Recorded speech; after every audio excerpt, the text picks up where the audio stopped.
Welcome back, everybody. We're glad to be here for lesson 8. We're on the last lap around the track. So we're just encouraged by your faithfulness, and thank you guys so much for your leadership. And these last few lessons, I think, are a little more straightforward than some of the ones we've had so far. So I think it gets a little easier as we head toward the finish line as well. Yeah, sounds good.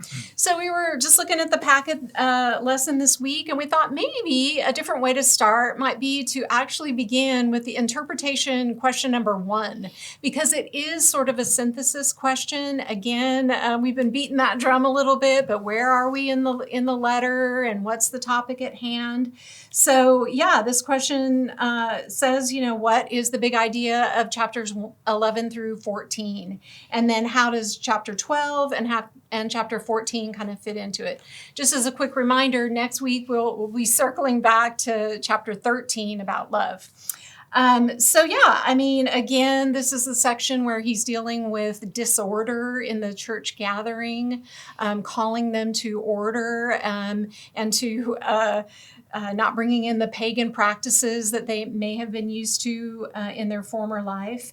And so chapter 12 is really focusing on, and 14, spiritual gifts. So in 12, it's more of a general laying the groundwork. What are the spiritual gifts? Who gives them? What's their purpose? So it's kind of general instructions about spiritual gifts. And then in 14, he seems to be zooming in particular on a couple of the speaking gifts that actually probably are at the root of the real problem that he wants them to pay attention to.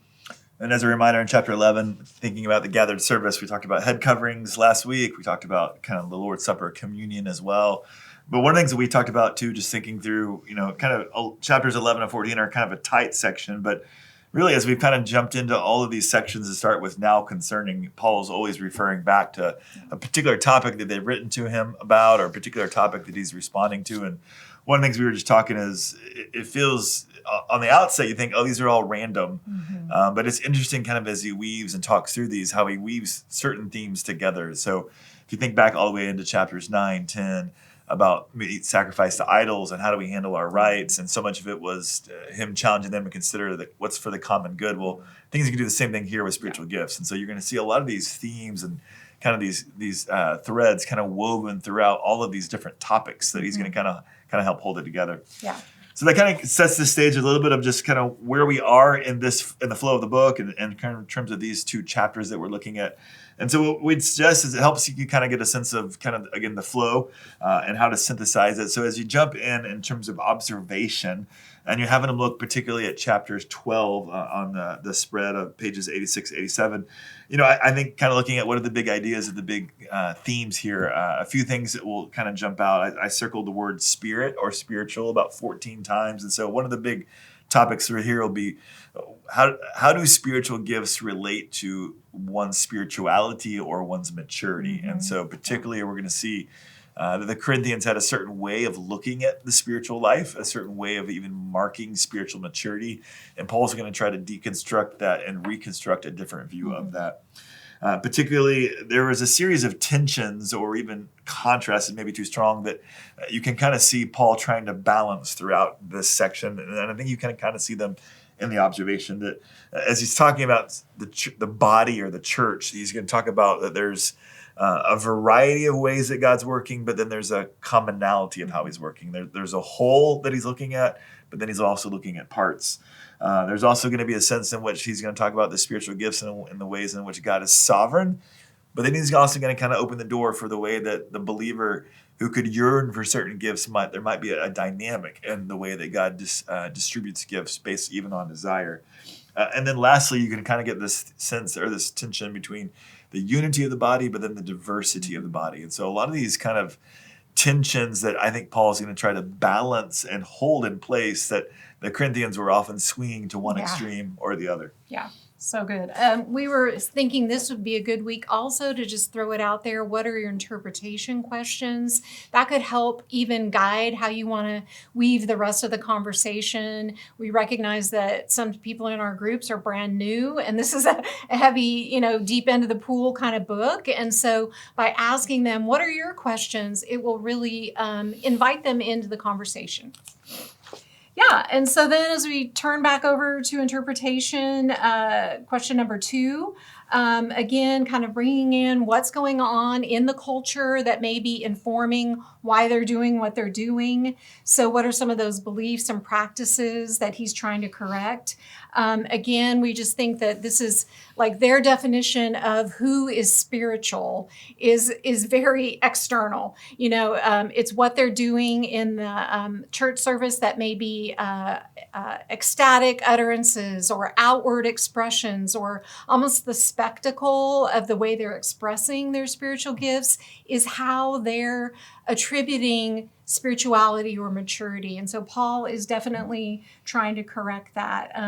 Clearly, they're going to have an overemphasis on the gift of tongues, and all of that kind of points back to where they're getting off. So another piece of this is that he's going to encourage them by saying, or correct them by saying, it's not so much the medium, but it's the actual message that you need to pay attention to, the content of what's being done. And they were probably skewing toward what's being done than what it was. Yeah. A lot of weeks when we kind of go through the packet, we kind of go real cleanly with, we're going to observe, and then we're going to interpret, and then we're going to apply. We're going to kind of mix and match it a little bit more. And one of the things I think would be helpful here is in question 2, we're thinking about what were the Corinthians doing? If there's a variety of spiritual gifts, they had kind of over prioritized or over exalted a certain set of them. And so it's not coincidental that Paul lists tongues as the last one in this list, because he's trying to reset, and they had maybe probably put it first, and he's going to kind of reset it in terms of where it should be. But in question 1 of application, one of the questions we asked is, even do you see certain spiritual gifts more valued in the church today than they ought to be? And so if the Corinthians had overvalued these gifts, I think it's a fair point to kind of say, well, what are the gifts that we see in the church today, or in our church, or even in our own community that kind of get over exalted? And to be honest, here we are at a Bible church in a university town with a church and that's been gifted with teachers that are phenomenal and incredibly gifted, whose impact and so many of us is large. But I think a lot of those factors, I think, for many of us can often cause an overexaltation of the teaching gifts. And so maybe in this Corinthian culture, it was ecstatic utterance without order and without, in a sense, intelligent kind of structure. And so in our context, it's the flip side of that. We're very structured. We're very thorough. We're studious in the way that we present the text, but that could also lead to maybe an overemphasis of those things. And so we'll talk about the different gifts in question 3, but one commentator highlighted some of the gifts are kind of head-based, some of them are heart-based, some of them are hands-based. And I would argue it kind of in our Bible culture, Bible church kind of culture, there's often this overemphasis on the head gifts in many ways. Yeah, for sure. So you could approach question 3 in a couple different ways. You could do it straightforward, like, list the gifts and try to define them and categorize them.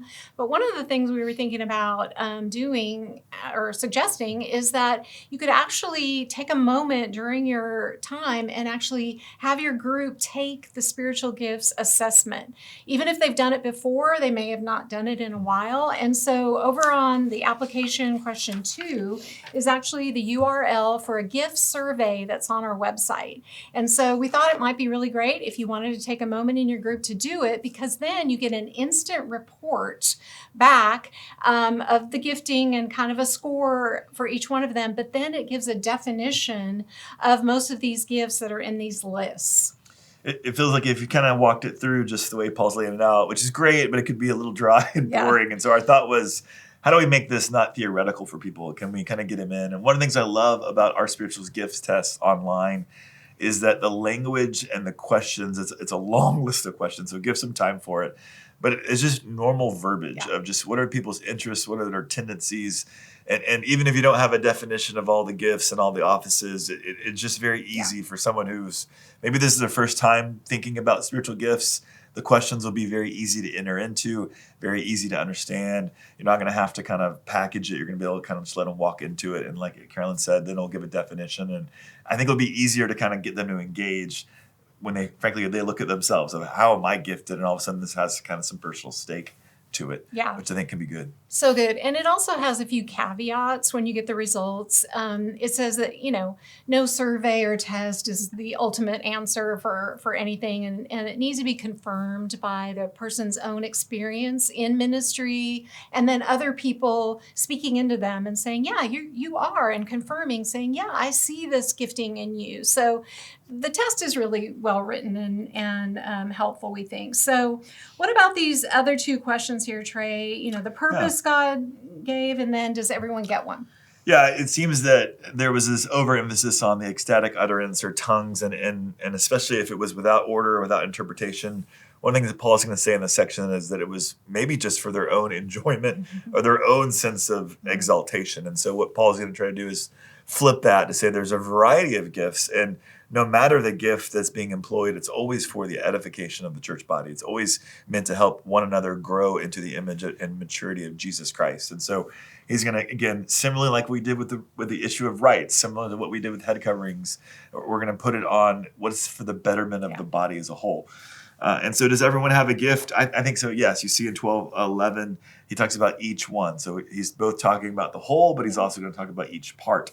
And then in 1 Peter chapter 4, verses 10 and 11 are really good, thinking of, again, yes, there's to each individual they're gifted. And so hopefully the spiritual gifts test, even if it's the person's first time, they begin to get a sense of, I do seem to have some unique passions, some unique gifts that the Lord has given me. Yeah, so good. And then question 4 really is just such a beautiful, analogy of the body and the parts of the body, and how Paul is just weaving this together to show, that it's really about a beautiful diversity amongst us. That yes, in some sections of his letters, he really focuses on unity, and here's a part where he's actually focusing on the diversity and the need for all the different people that are there. And I think it can be really affirming. As we said, we have a tendency to maybe compartmentalize and see people serving in the church in very specific ways, the more public ways. But by taking a test like this and talking about people and asking, hey,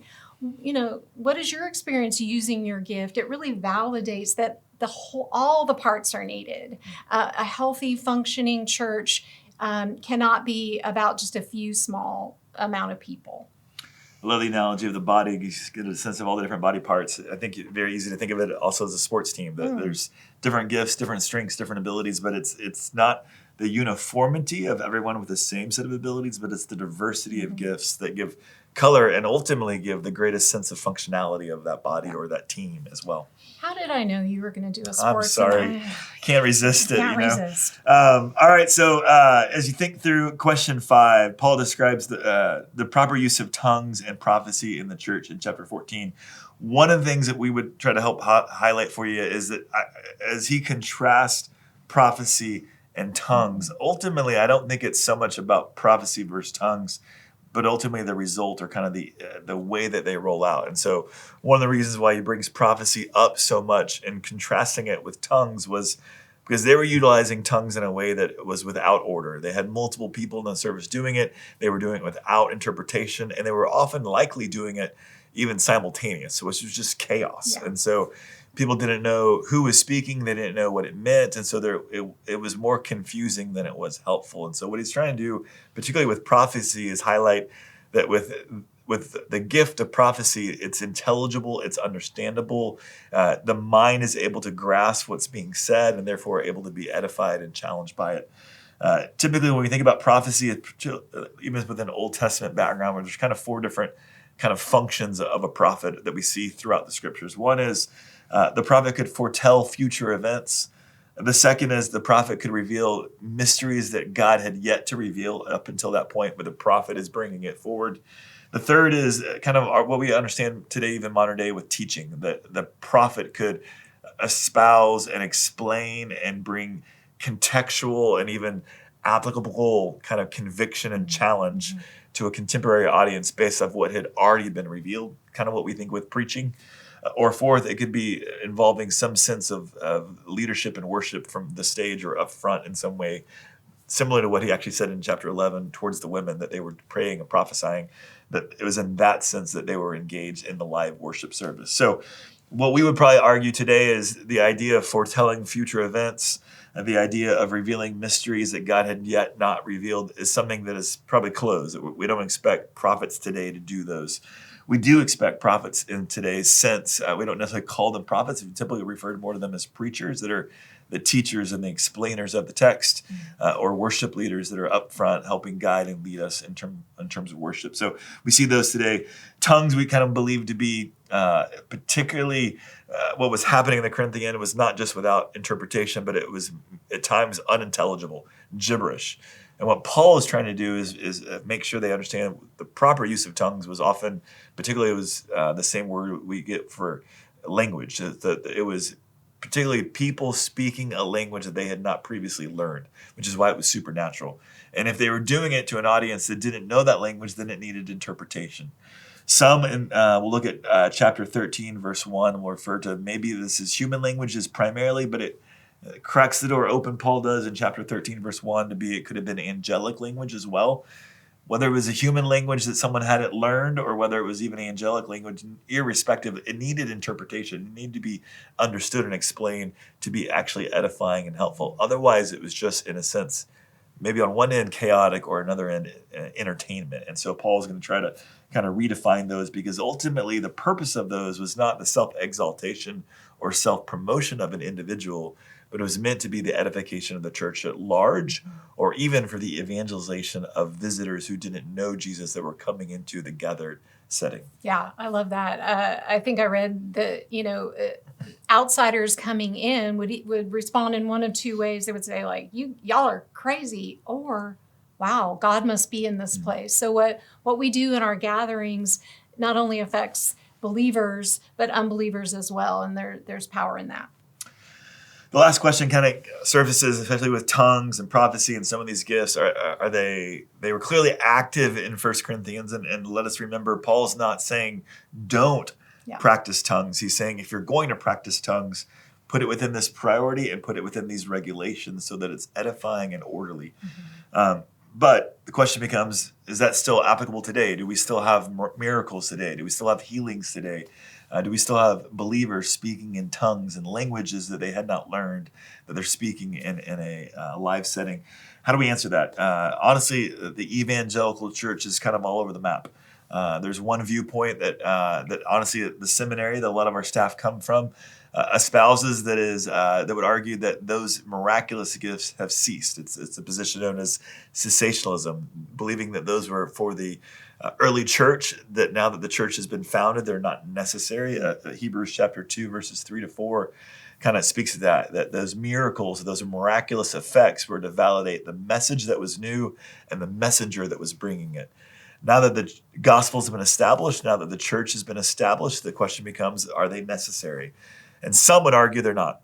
For us as a local body, we actually don't hold to that. We actually do believe that God still can act in miraculous ways. So we would just argue that they're not necessarily normative. So here we are in College Station, Texas, where we often have, in some cases, churches catty corner on an intersection for one another. The church is present. The church is pretty saturated, particularly within our local context. And so the question becomes, do we expect that God can do the miraculous even today here? Our answer to that is that we believe that God can and still does the miraculous anywhere he so chooses. And that's why even in our local body, our elders still pray over the sick. We pray for healing. Our staff will anoint with oil as we pray for God to intervene and do the miraculous for someone who has cancer or someone who's dealing with a lifelong terminal disease. We still pray for God to intervene and do what science would not necessarily say is possible. We still pray for that, believing that God can and still does. But even as we pray for that in our local context, we're probably not as expectant that he will, but we still pray because we know that he could. Yeah. It's often maybe more in missionary contexts where the gospel is new. It's kind of on the frontier, and the church isn't established. That we often get more stories and more anecdotes of where God is doing the miraculous. And so, last week I was thinking of friends that are in a Muslim context, and I was praying just last week that the people that they're spending time with would see Jesus in dreams, that God would show up in miraculous ways to convince them of the truth of the gospel. And so we still pray for that. And yet we kind of have this kind of balanced expectation of where we think it could be more possible and maybe where it's not as normative. Yeah, so good, so good. Well, and then it comes to application. We've already sort of done 1 and 2, and so again, this is one of those lessons where you can kind of flow through it all. But the third question there is really good as a discussion piece, where it's like, getting down to it, are you using your spiritual gifts? How have you seen your gifting complement with other people around you and the diversity in our church? Just even thinking about our local context and giving thanks to God for the diversity and the giftings that we actually experience in our own midst. That could be a really rich time. And then leading into prayer for God to, show himself more to us through our gifting. One of the things we noticed was that these gifts are given also for us to recognize the presence and the power of God amongst us. We bring our small thing, and then he multiplies and blesses and does beyond what we could ask or imagine. And then we know he's here with us. And so I think this lesson is really neat because it can just nail down some real practical things for people and really inspire people to think about how they can contribute to the building up of the body of Christ here. I'd encourage you to, as we kind of talked about everyone filling out their spiritual gifts test, it'll email them. And one of the things that I would encourage you to do is simply ask them to forward that on to you. Just say, hey, I'd love to see what your spiritual gifts are. I'd love to help you process how you could serve. And so it'd be great to get those in, because one of the things that I've kind of seen through the years is people kind of struggle to take that next step to serve unless they've been encouraged or it's been set up for them. And so maybe one of the things you can do in the closing weeks of our study is we'll have a couple more lessons to come, passages that are not overly complex. And it could be a great spot if you have someone that's gifted in teaching or leadership to think about the upcoming weeks and to give them a piece of the lesson and to say, hey, would you lead with me this upcoming week? Not the whole night, but maybe just, hey, these 10 verses, I'd love for you to lead out in these, and I'll help you prepare. We can talk through it through the week. But I'd love to see you kind of just step forward, and it may take that personal challenge and invitation for them to feel encouraged to actually try it out and to get a little taste. Because I feel like at the end of the semester, it's a great chance to give people a little taste of what it could be like to lead. And so as you think about the next semester or the next year, they've gotten to taste that, and then it's easier for them to take the next step. And maybe they're leading alongside of you next year. Yeah, so good. Well, that's all we have for you guys. Thank you so much. We're praying for you guys. See ya.